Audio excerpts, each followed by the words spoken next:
Welcome everybody. Welcome to the Rotary Club of Cincinnati.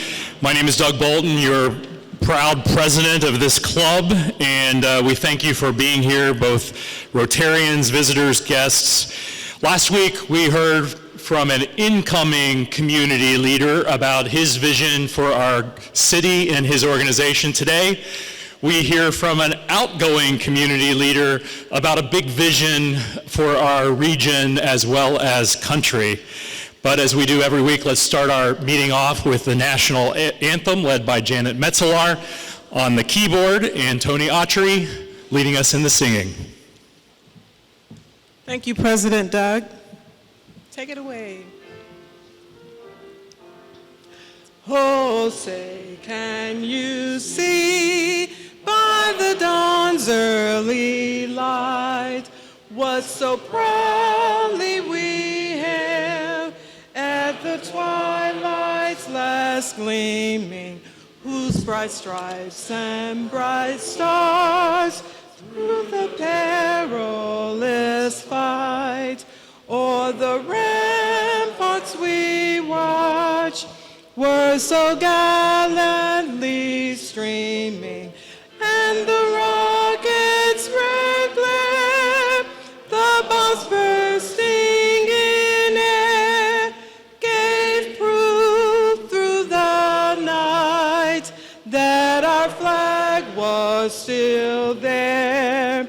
Oh, say does that star-spangled banner yet wave o'er the land of the free and the home of the brave? You sound great. Thank you. All right, Hux Miller, please come forward to lead us in our invocation and four-way test. And as we begin to reflect in our prayer, please keep in your prayers John and Katie McCann, our members, on the loss of John's father on February 5th, and then the loss of our great member Ken Saunders on February 1. So please keep his wife and Rotarian Barbara in your prayers. Hux? Thank you, President Doug. Let us bow our heads. O God, our Heavenly Father, source of all wisdom and understanding, be present today at this meeting of the Cincinnati Rotary Club. Make the hearts and minds of your servants ready to go out into the world and do good, both as volunteers and in our businesses. Open our eyes to the wonders of your creation and help us discern how we might protect it. We thank you for our wonderful city and for those working to improve it through innovation. Amen. And now let us repeat the four-way test of the things we as Rotarians think, say, and do. Is it the truth? Is it fair to all concerned? Will it build goodwill and better friendships? Will it be beneficial to all concerned? Thank you, Hux. You may be seated except for Jim Crowley and Trevor Cobain. Jim and Trevor remain standing so that we can wish you a happy birthday on 3. 1, 2, 3. Happy birthday, Rotarians. All right, Eric Hill, let's meet our visiting Rotarians and guests.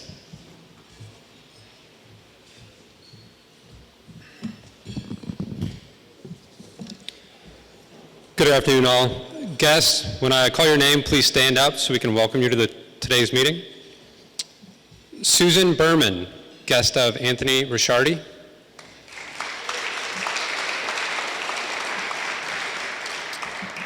Matt Bice with Heritage Bank, guest of Michael Schatzman.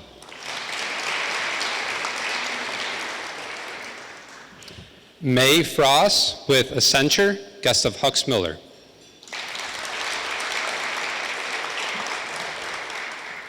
Stacy Hanna with Shill Landscaping, guest of Lisa Lickert.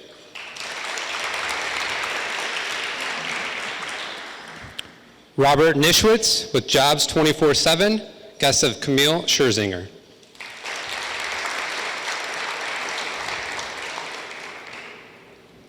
Nick Schroth with Western Governor University, guest of K.L. Allen.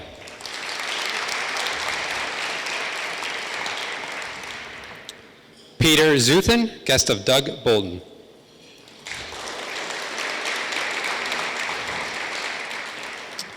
And Anthony Seppi with Alloy, guest of Dan Spatel.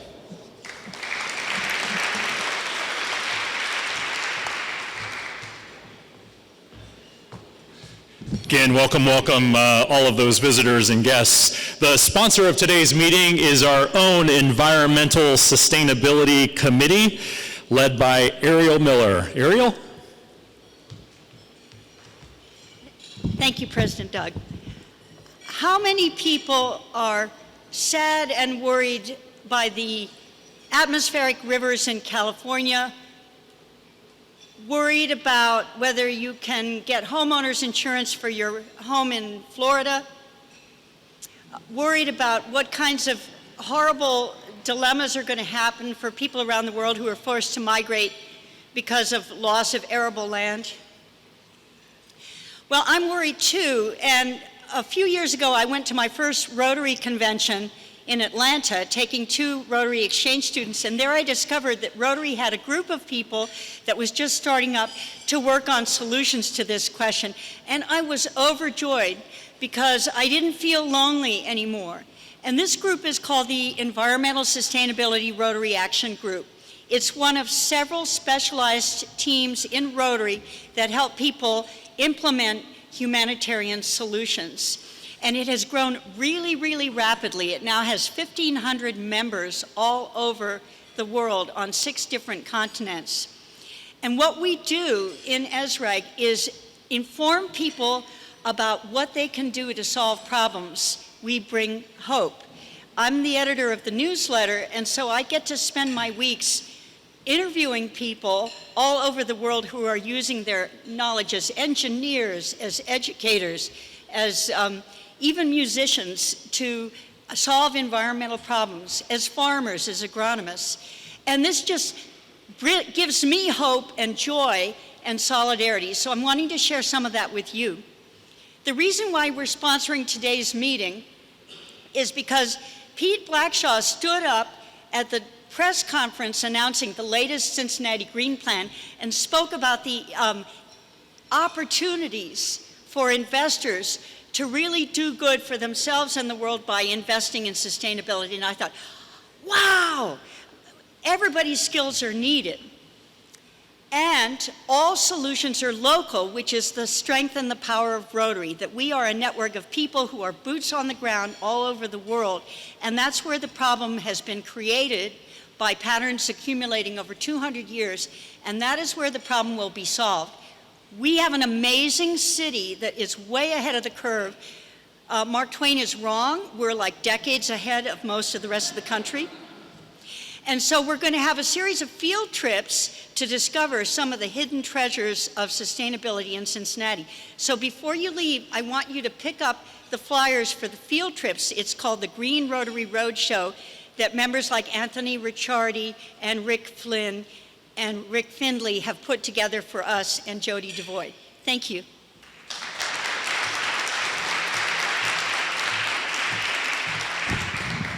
Thank you, Ariel. Not only is Mark Twain wrong, there's actually disputes about whether he even actually ever said that. So let's meet our new member, Greg Winkfield. Greg, come on forward. Shamara Smith, please come forward to introduce us to our new member, Greg.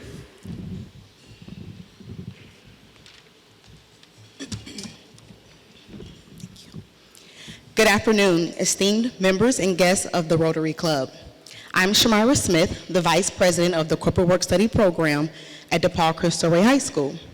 And it is my privilege to introduce Mr. Greg Winkfield, one of our newest Rotary Club members. Greg holds a Bachelor of Arts in Mass Communication with a specialization in public records from Wright State University. With a rich background in business and sales, Greg spent 12 years in corporate finance at GE Capital and Synchrony Financial before assuming roles in student development and business curriculum oversight at a high school in Dayton. Now, as our business sales manager at DePaul Cristo Rey High School, Greg will play a vital role in fostering relationships within Greater Cincinnati business community, which is absolutely crucial for the success of the corporate work-study program. His dedication to empowering Cincinnati's youth and commitment to community sets him apart. Greg cherishes the time he spends with his lovely wife, daughter, and family, who all mean the world to him. And although a Dayton native, he is an avid Cincinnati Bengals fan. Please join me in extending a warm welcome to Mr. Greg Wingfield.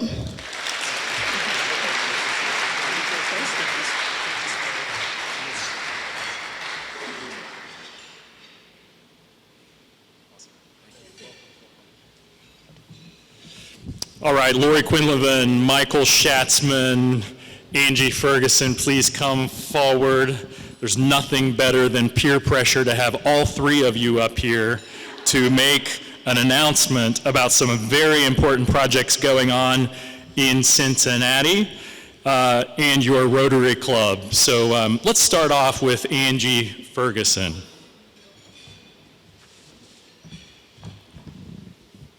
Hello, guess what I'm here to talk to you about? There go girl, yay! Couple things, so registrations are going awesome. We have about 80 people signed up. We've got, and we've got 12 slots left for the actual tournament. There's been a little bit of confusion for newbies coming to pickleball, what they should sign up for, so I wanted to clarify. So from 4 o'clock to 6 o'clock is the tournament itself. From 6 o'clock to 9 o'clock is where it's open bar, open food, and open courts, open play all night long. So if you're a newbie, if I were you, I would buy the all-in ticket. That's for the 6 o'clock to 9 o'clock time frame, and then get a lesson. It's $20 to get a lesson from the house pro at ACES. So take a lesson, that'll happen at the 6 o'clock hour, and then you can stay the rest of the night and play on the open courts and have some fabulous food and have some fabulous drinks. The signature cocktails are amazing. We have cocktails and mocktails. We've got King's Cake donuts to round out the night at the end of the night. I want to tell you the menu, because if you have any food restrictions, vegetarian, anything with gluten, please let Sarah know so we can order. We are ordering food this Saturday so that they can get it in on Sunday. The menu is on the back table there. It's got this here, but it is gumbo, Cajun shrimp, fried crawfish, Cajun chicken pasta, and shrimp po' boys. And then we're going to have King's Cake donuts at the end of the night. So please let Sarah know if you have any restrictions. Get those sign-ups going. I'd love to see everybody there. Thank you.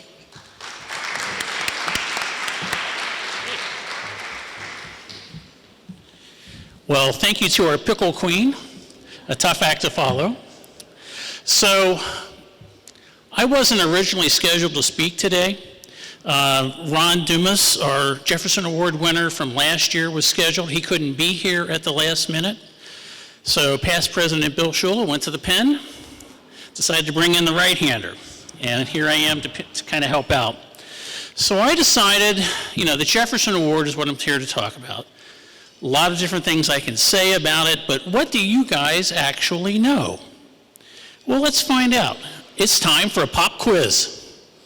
So I'm going to ask a question about the Jefferson Award. Then I will ask you to raise your hand if you know the answer. So, okay, everybody got it? I'll ask a question, and then I'll tell you to raise your hand if you know the answer. Ready? Raise your hand.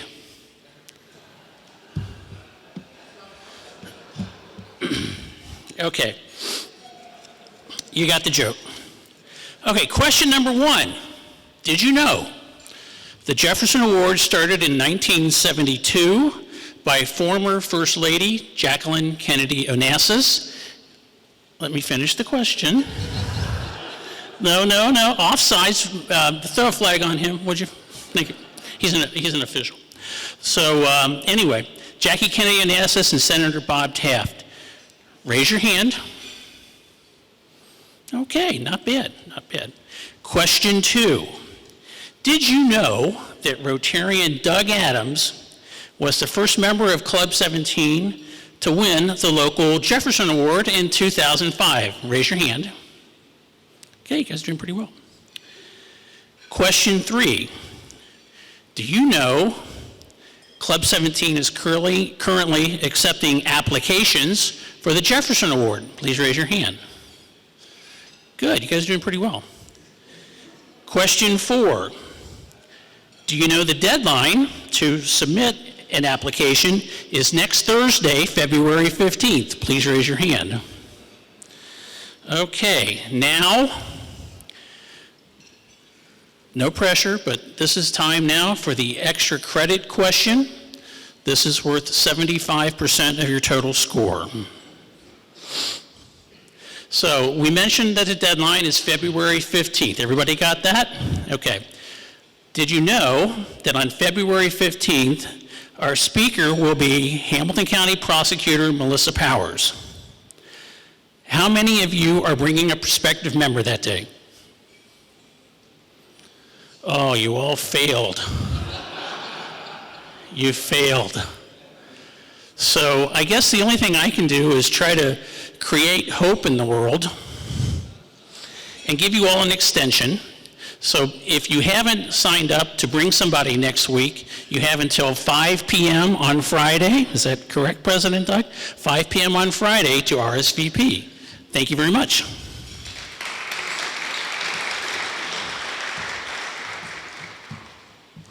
Hello, everybody. I have another date that you want to mark on your calendar, which is a great day to bring a guest to Rotary. It's for our high school speech contest, and that's going to be on February 29th. So the last Thursday in February, it's actually Leap Day. So we hope you'll bring somebody that day. The 4 schools that we have competing this year are Walnut Hills, Wyoming, DePaul Cristo Rey, and McNicholas. And we're doing our in-house, in-school competitions right now, and the winner from each of those 4 schools will be here that day to give a speech incorporating our 4-way test on something they're passionate about. We have celebrity judges coming.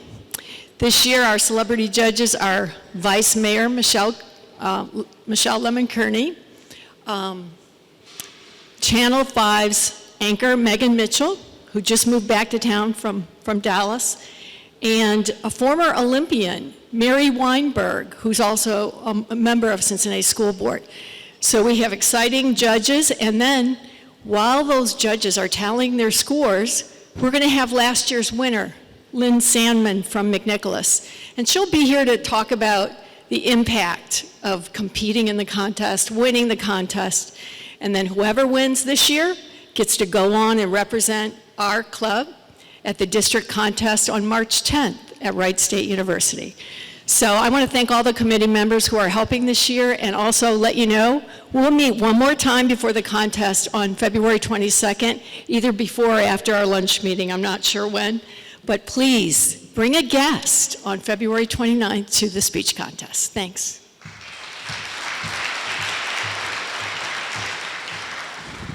Hux, am I getting this right, that you need a couple of volunteers this afternoon at 3 o'clock to help with the speech contest? So if you have a spare minute or two at 3 o'clock this afternoon, please see Hux Miller. Also, in the line of announcements, applications with a deadline of February 15th are still being accepted for the World Affairs Western Hemisphere project. The deadline for submission again is February 15th. The forms are available at check-in. They can be turned into Deborah Schultz, Jim Cunningham, or Tom Noonan. All right, one final announcement here. A big congratulations to Rotarian Allie Hubbard and her husband Bo on the birth of future Rotarian Piper Allison Hubbard on Friday, February 2nd. And of course, also congratulations to Grandpa Rotarian Fred Fisher. Let's give them a big round of applause. And you all probably saw me because he's all about trust. Pete Blackshaw has chosen the winner for saving a few minutes here. The ticket for our Split the Pot is 2335537, 233537. Whoever has that ticket has won $60. Who's the winner? Over here in the corner, awesome. They did not give me the envelope. So Jim Yunker, do you have the envelope? It's in your bag, Christy. All right. Do you want to come just do the drawing and get the, over here in the corner? Let's do the drawing first. Now the drawing for the Queen of Hearts, and the big pot is $1,496. $1,496. Queen of Hearts. Three of Hearts, so close. All right, congratulations. So in our community, when people need some wisdom, they turn to our speaker today. Pete Blackshaw came to Cincinnati in 1997, started the first digital division for Procter & Gamble. The entrepreneurial bug bit him. He went on to create a company that became a multi-million-dollar firm, Planet Feedback. Then he joined another consumer products company, Nestlé, as their digital and social media director based in Switzerland. But the magnetism of Cincinnati brought him back in 2018 to become the third leader of Cintrifuse, the organization created by the big companies in Cincinnati to spark our startup sector. Since joining Cintrifuse, Pete's created a startup hub in our community, Union Hall, just a few blocks away. He's put Cincy Startup Week on the map nationally, has expanded the venture capital that's available in our community for local startups, and is just an all-around great guy. He has been toying with all kinds of things, as you can tell from his background in entrepreneurism, social media, digital, but there's been three themes that have really captured his attention over the last few years. Trust, we've served together on the Better Business Bureau board. Sustainability, as Ariel talked about. He lights up when he's talking about the future of our world with the things that are going on around sustainability. And then more recently, artificial intelligence. Sadly for our community, he's going to leave the pulpit at Cintrifuse come March 31st because he's going to pursue yet another big idea at the intersection of those three themes: artificial intelligence, trust, and sustainability. Will you give a warm Rotary welcome to our speaker today, Pete Blackshaw?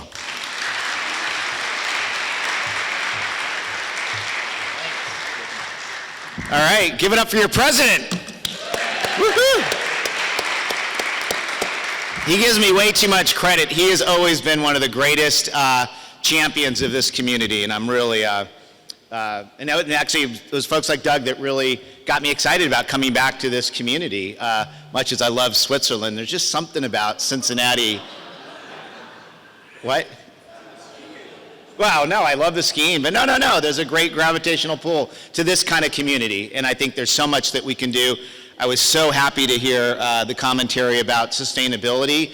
It is the big unlock for our region. I've long believed, we've been rated like the #1 most sustainable city in the country, and then I've read all these CEO speeches and all the LinkedIn posts, and it's sustainability, sustainability, sustainability. And so how do you take that commitment, that declaration, and combine it with the startup economy and really plant a flag that not only inspires Ohio, but the United States, but the entire world? And I think there's big potential. And so I'm so happy you guys are doing it. Sometimes it's a lonely effort, but it can catch fire, and we know that the issue's not going to get easier anytime soon.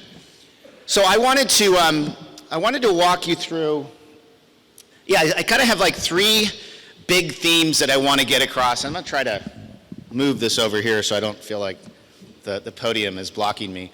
I think, number one, we are in an unprecedented moment. And if there's anything I want you to leave with, is that it is a disruption unlike anything we've ever experienced before. It's also a moment that's incredibly inclusive and entrepreneurial friendly. And I think sometimes the gobbledygook and the jargon of technology gets in the way of that understanding, but the AI revolution that I'm going to talk about is infinitely accessible. It is an absolute kind of game changer. And I wanted to share, just to keep it simple and listicle oriented, like 10 insights, 10 things you can take home. They may relate to you in different ways, but we all need entry points, and I've been drinking out of the fire hose over the last year or so in this area, so I wanted to share a little bit, and hopefully in a Q&A you can stand up and say, Pete, you missed something really important, and we'll be taking notes. Sound good? Okay. So a little bit about, you got the general bio from Doug.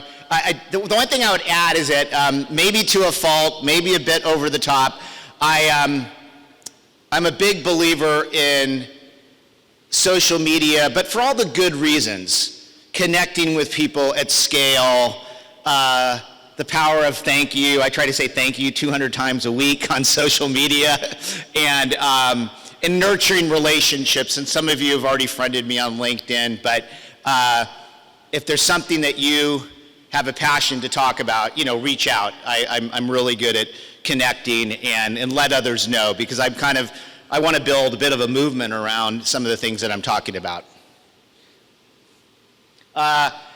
Doug mentioned my startup. I thought I would just kind of establish those credentials. And there's a lot of people that are feeling what I felt at Procter & Gamble when I said, oh my gosh, there's like a revolution taking place around consumer power. And so I left a job I loved, kind of similar to what I'm doing now in leaving Cintrifuse, but there's a moment when you just got to jump in and give it a go, and so I wanted Cincinnati to be the consumer capital of the world with online consumer feedback, and we launched a company that, startups are not easy, so I got a lot of battle scars. We merged with another company, then we rolled up with another, and then we were eventually sold to Nielsen. But the premise still lasted, which is that we wanted to empower consumers to give feedback to companies, and then we kind of monetized the data. We sold the data back to companies, but we helped them get a better sense of what this mushrooming body of consumer commentary was saying about them. And those are the models that I like. Using data to help companies get smarter, to get better connected with their customers, to maybe catch that small nuance that they sometimes miss as they try to work with consumers at scale. And you'll see a lot of that in the context of social media, in terms of AI. At Cintrifuse, we are so committed to helping any of you who want to pursue your dreams as it relates to technology. And that is a wide open space. We do everything we can to provide services, capital, connection, resources, mentorship. We even have space at Union Hall. We have a fantastic team. We're starting to build this amazing fund that is starting to invest money locally. That was a big, big obsession of mine. Like, how do we take that Cintrifuse fund and direct some of it more locally? We've got a world-class team, fund manager, connecting with more startups and helping them get to the next level. So that's a long way of saying there's no excuse for you not to be either thinking about your own startup or telling others, especially if you have kids that are skeptical about whether this community has the chops to lead in technology. And it's important for you to be ambassadors that there are resources. There are companies like P&G and Kroger and many, many others that are willing to pilot. But one of the things that we all need to do is we need to keep the talent here. We also need to recruit the talent back, the boomerangers. So I'm hoping that, learn more about what we offer and spread the word. You're all great leaders, but we want you to kind of put on your megaphone and say, this can in fact be the top tech startup hub in the Midwest or broader, but we got to get that message out with conviction and sincerity. So I wanted to open up with a little game, a little engagement. And one of the things that we're all going to have to learn in the context of AI is the art of the prompt. And we're all typing things into the computer, and it's coming up with responses, and we're kind of scratching our heads and saying, okay, how did it come up with that? You know, it's not like Google search where it just gives you the first listing on the search result. It's kind of this blended response. I remember the first night I started playing around, they said, how does Pete Blackshaw write? And I just couldn't believe what it came up with. But one of the things we need to figure out is like the art of the prompt. Like, how do you ask the right prompt? So what I wanted to do is just open up by challenging you, and you can raise your hand, you can blurt it out. Maybe Doug will have another prize. When I show you the image, I want you to guess what the prompt is. And mind you, this is graphic art that today you can create in about 5 seconds. In fact, it used to be ChatGPT. Now Google just launched this last Thursday. But I want you to think about what is the prompt. So here's the first one. What is the question that led to that piece of artwork? Give me a question. This is like Jeopardy. Come on. Close. That might be it. Oh, I know. Well, it is strange. Now, almost all the images have drones. And that's where you have to think, like, what's going on there? The algorithms are really, really confident about drones. Or maybe they're missing a screw. I don't know. But, yeah, what's the future of community service in Cincinnati? Okay, interesting, huh? Okay, let's try another one. All right. I couldn't resist. Sorry. Okay, come on, what is it? Okay. What's the prompt? What's the future of Club 17 in Cincinnati? Pretty close. What's the future of the Rotary Club? You can have so much fun with this, it's crazy. All right. You got to get this one. Give me a question. Yeah, what's the future of work? Okay. And then you kind of look at it and say, yeah, that kind of makes sense. You know, and it's not so far off, just like in the last, a week, you know, how many Twitter things have we seen of folks walking down the street with the glasses? So what you thought was like 5 years out is actually pretty close. But it does help you. I use these in brainstorming all the time just to kind of get people thinking. You know, I'm a big future back thinker. I think it's much easier to think about the world 5 years out. There's too much noise in the present to see tomorrow, but it's much easier to see 5 years out as you're trying to think about your roadmaps and the like. Okay, what's this one? So what it says carbon footprint. It didn't spell it right, but it meant to say carbon footprint. Yeah, so that one's like, what's the carbon footprint of Pampers? And again, that one's interesting because we are entering a world where there's going to be radical transparency into the environmental scorecard of products. When I was at Nestlé, this was like a big obsession, like literally kind of following every stage of the product via blockchain and the like. And now this stuff is going to get real. And it's going to have huge consequences for brands. It's going to hold them more accountable. Okay. I just joined the board of a pet supplements company, so I used this in a workshop a couple weeks ago. So what's this one?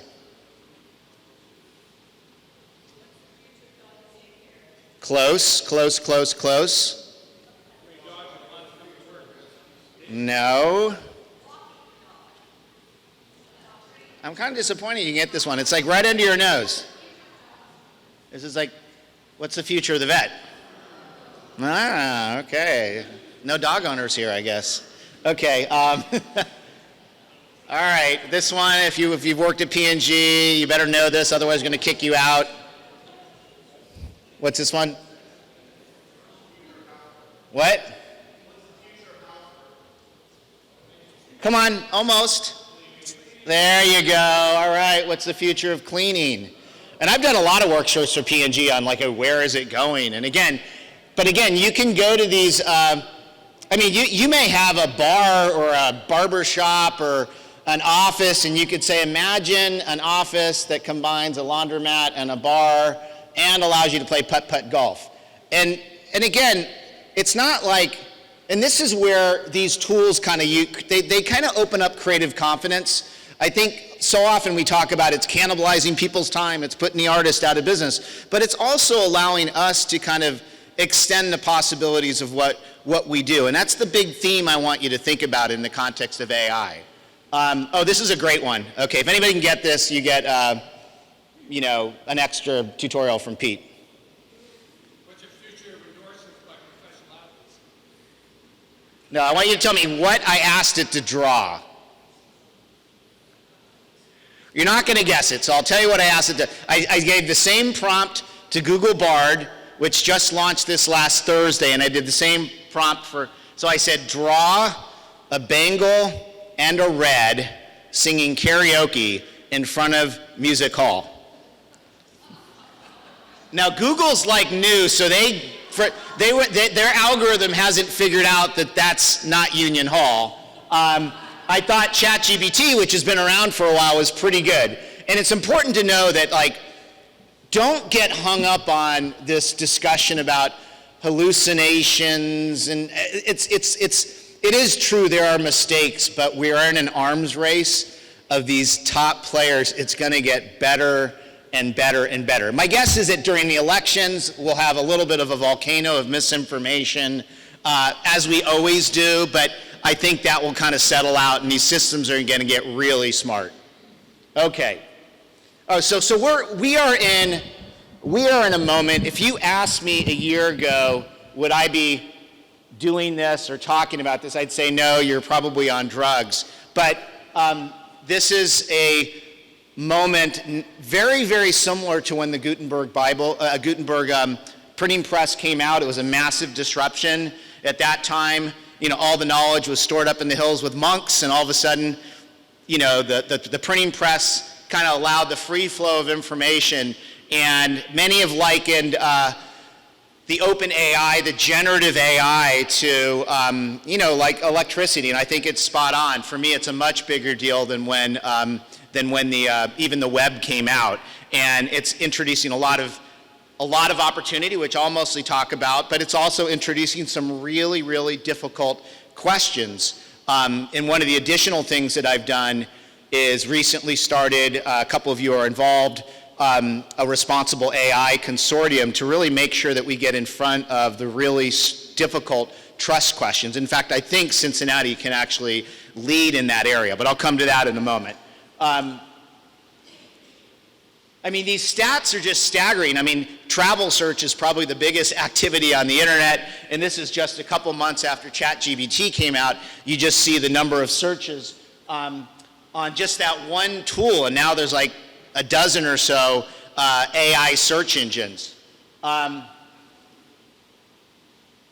I often get asked, where do you sit in the spectrum? And I know this slide is hard to follow, but there's two parts of the extreme. There's AI utopia, and I'd say some of the folks are a bit naive about everything's going to be great, all the way to AI apocalypse, and I'd say you're reading a lot of that in the news. If you ask where this speaker sits, I'm probably right here. I'm what I call an urgent optimist. I'm not naive about the downside, but I see the possibilities. And I urge all of you to be urgent optimists. It's here, it's not going away.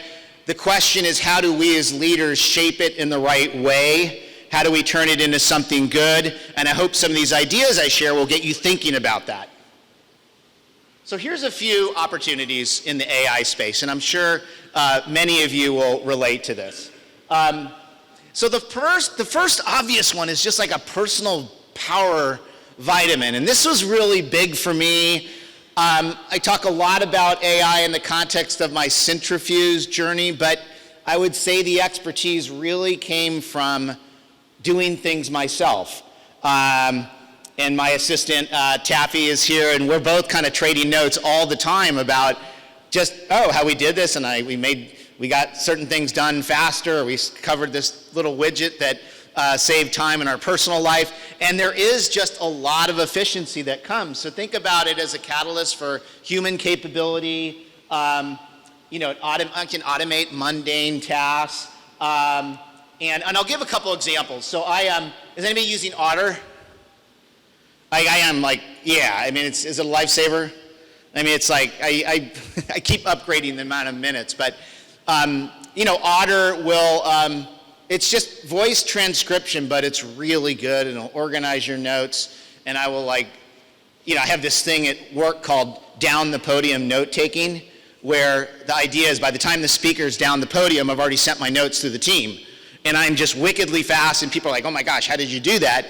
But, I'll use Otter, I'll dump it into ChatGPT, I'll give it a good prompt, like organize this, write a summary note, maybe highlight the tension points, and then boom, it's off. And think about all the great knowledge that we learn, meetings where it wasn't summarized, so you only got a slice of the ROI because our memories are fleeting. So how do you kind of archive and preserve knowledge? That's so incredibly important.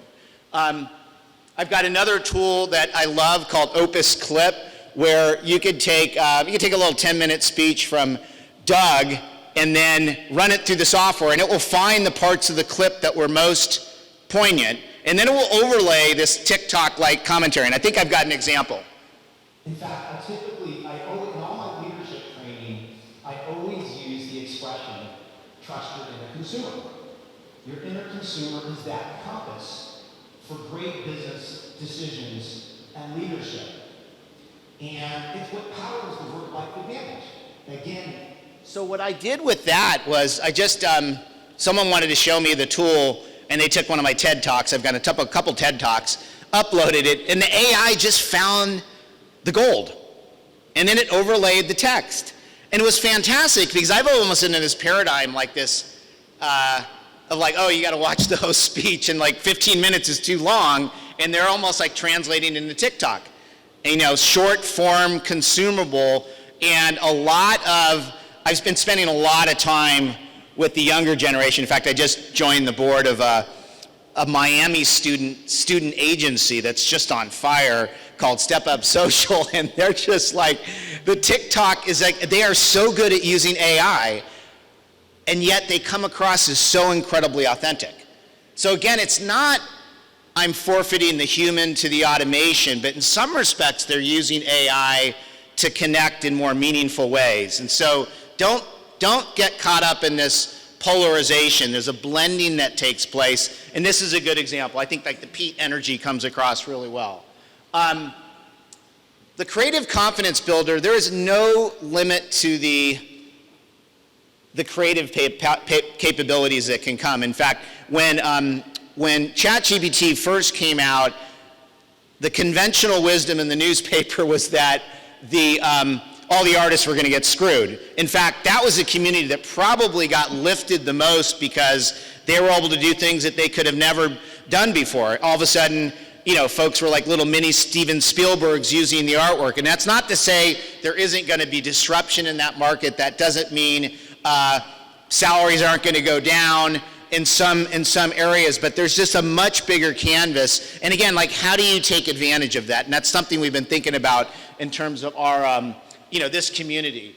I'll give you, if you want to check out something, I've started this Instagram account called skidoggy.ai, and I've got a golden doodle, and I've just been having fun, like creating content of my incredible golden doodle, and with Swiss backgrounds, and I'm just having fun. Like imagine my Swiss, my white golden doodle having fondue with a background. And again, it's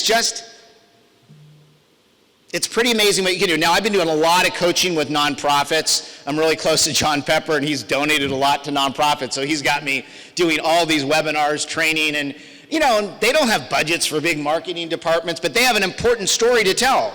And they have constituents that they need to make connections with, and the ability to kind of use art to tell the story is really big. And so these tools can be enormously helpful to those that don't have a lot of cash. And so, just think about that in the context of like, what's the upside of this? Well, we can actually help a lot of groups get smarter with this. You know, a treasure trust, this notion is that there's just a lot you can discover within the whole AI space. I mean, I'll kind of give you an example. Let me see if I can take this back for a second.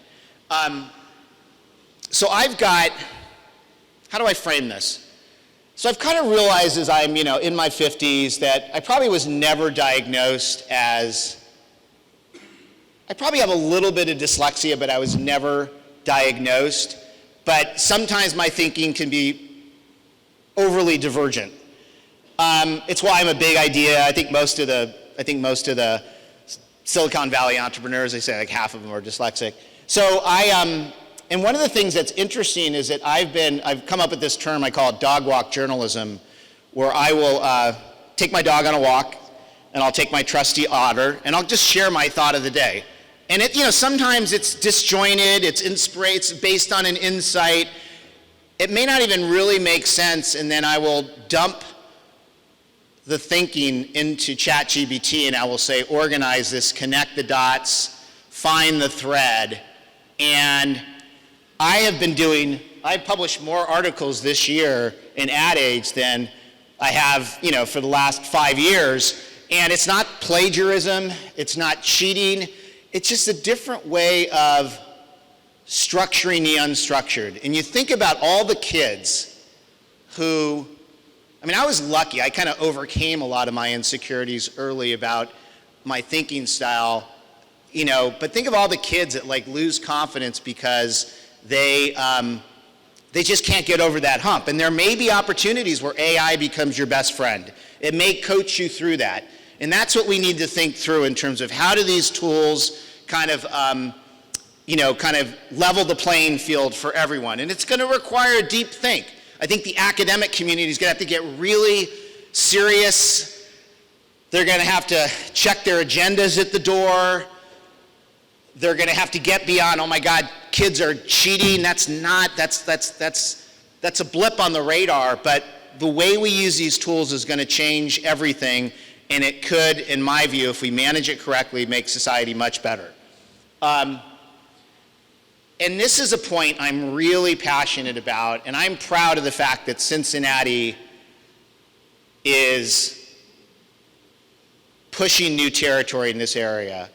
And some may think I'm naive in saying this, but I actually think that AI could be the great equalizer if we apply it correctly. And so I'm very passionate about equity. I came back here in part to this community because I wanted to have a positive impact on what I think is an almost absurd inequity in venture capital and who gets the money and who doesn't. And could we change the math here in Cincinnati? And, we've tried to be, open our door to underrepresented entrepreneurs, but we've also started to think about, well, maybe AI is part of the answer. And so one of the things that we did, and a big credit to my colleague Maurice Coffey from Cintrifuse, we had a program called Nitro Boot Camp where we had, I think 35 minority small businesses that came in on a Saturday, and we gave them tech skilling, and about 60% of it was AI. In fact, it was quite remarkable. At the very end, we built 60 chatbots in about an hour, and the business owners went crazy. And we gave them training in Adobe Canvas and Canva and Adobe that was overlaid with AI. And there's no controversy about jobs at the small business level. They don't have jobs, right? They're just building up. And so how do you use AI to really, really give business owners, a bigger bite of the apple, a better start at the starting line? Because I think, and this is almost what's empowered me to jump out too, because I'm not quite as anxious as I was back when I left P&G about, oh my gosh, I'm going to break the bank. I'm actually pretty confident I'll kind of know whether my business idea is going to work or not without having to raise a boatload of money. And I think the same thing for small business people before they mortgage their home or they can actually learn a lot through AI as to whether they're onto something or not. And we need to figure out, I would love for Cincinnati to be the community that figures that out first, that really reinvents the rules of how entrepreneurs get access to opportunity. And on that one, I would say for startups, I did this post the other day called 101 AI Prompts to Help Startups. These tools, and it's mind-boggling. I know, I hope I don't sound too much like a geek, but it is mind-boggling how many tools are unfolding before our eyes. But the benefit to businesses are absolutely huge. I mean, I've probably written 100 business concepts since ChatGPT came out. 100 times easier when I was at Procter & Gamble, trying to put it together.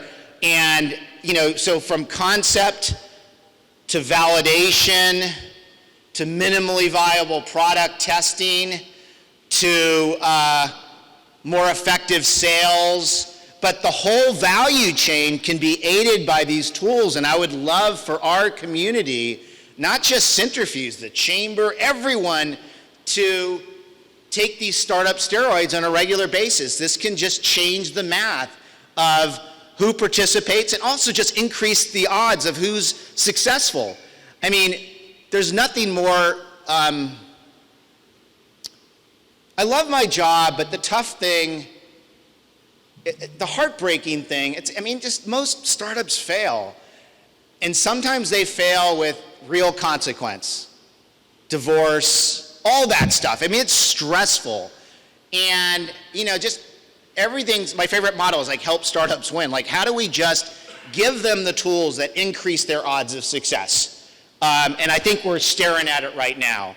And we need to, this community should be the one that really says, okay, well, how do we take advantage of this to help the little guy, or to help the underrepresented founder, or the business that's kind of on the precipice of winning but needs that extra boost. And it's right there. And all this is on my LinkedIn page if you want to take a look at it.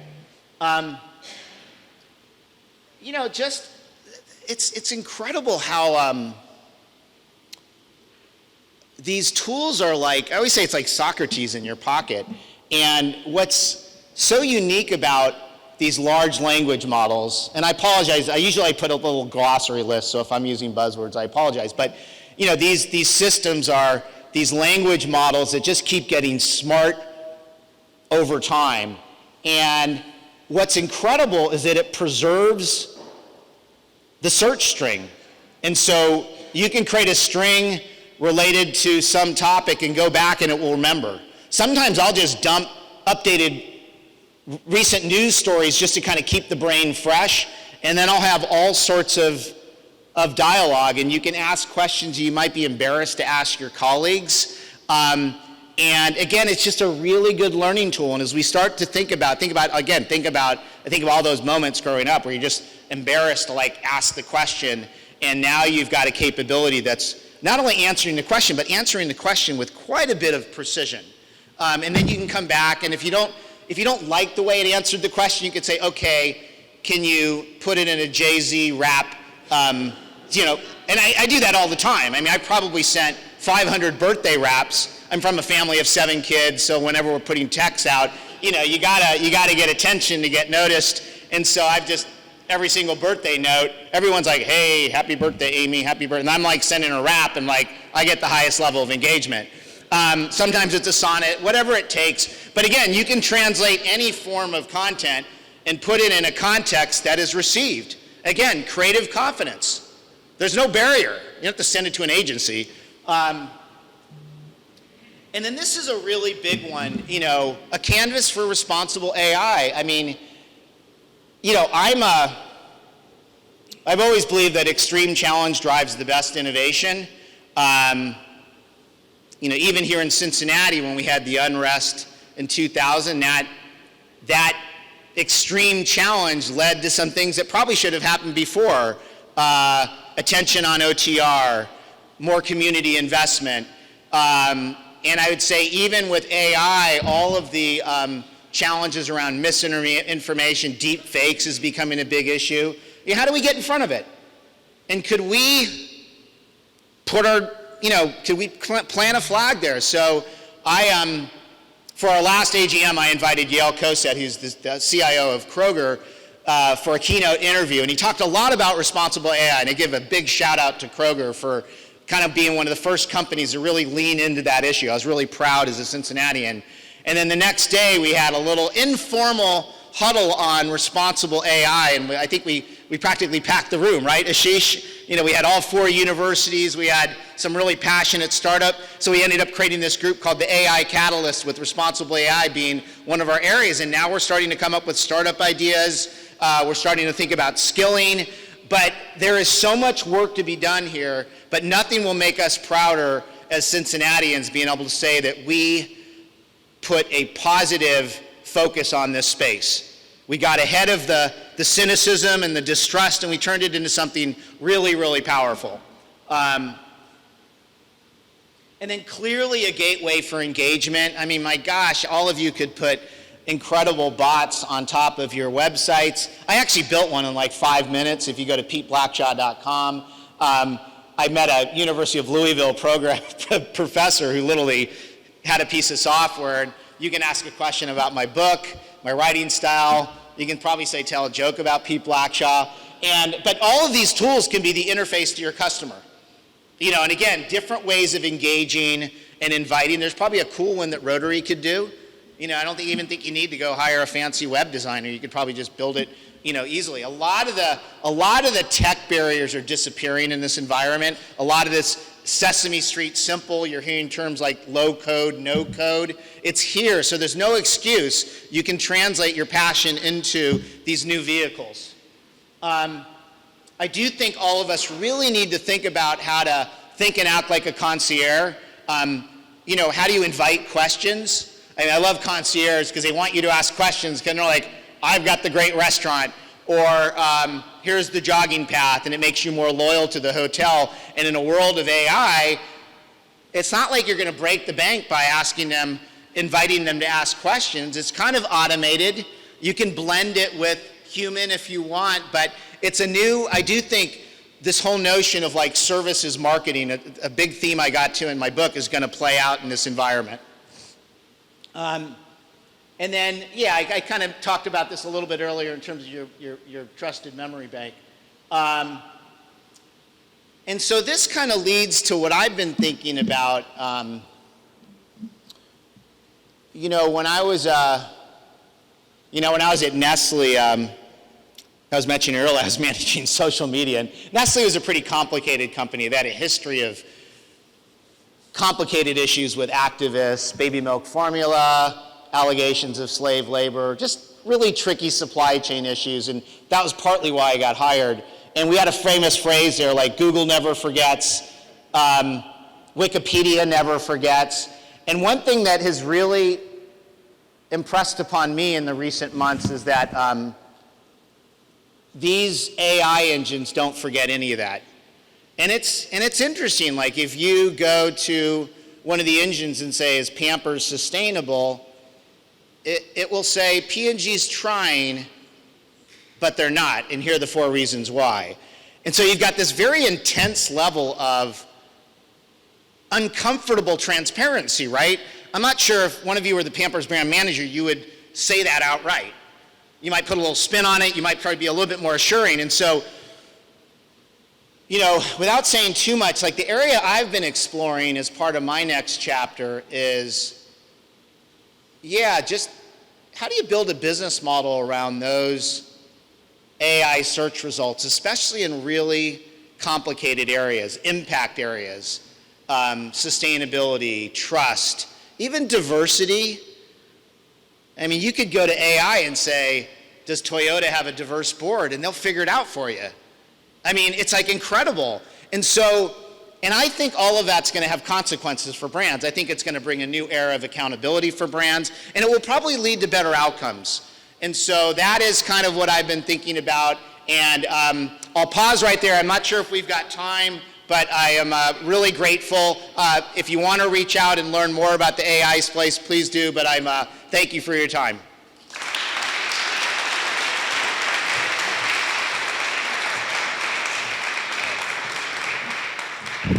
So Pete, I have the prize here for the geekiest speaker we've ever had at the Rotary Club of Cincinnati. So in all seriousness, this is a token of our appreciation, our great skyline, and the four-way test on the back of this coin made by a local coin company. We're also making a donation in your name to the Rotary International's End Polio Now campaign. Thank you. I wish we had time for questions, but we really don't. But I'm sure Pete may be willing to stick around and answer some individual questions. Let's give him another big round of applause. Can we pose for it in front of the, can we stand over here and pose for it? Yes. Oh, here we go. We got that. Thanks. Is that okay? That's it. Absolutely. Okay, great. Well, thank you all. Meetings today, we have the Board of Directors in the Registrar Room and Women in Rotary Committee here on the main floor. As Michael Schatzman said so eloquently, please create hope in this world. Make it a great day. Meeting adjourned.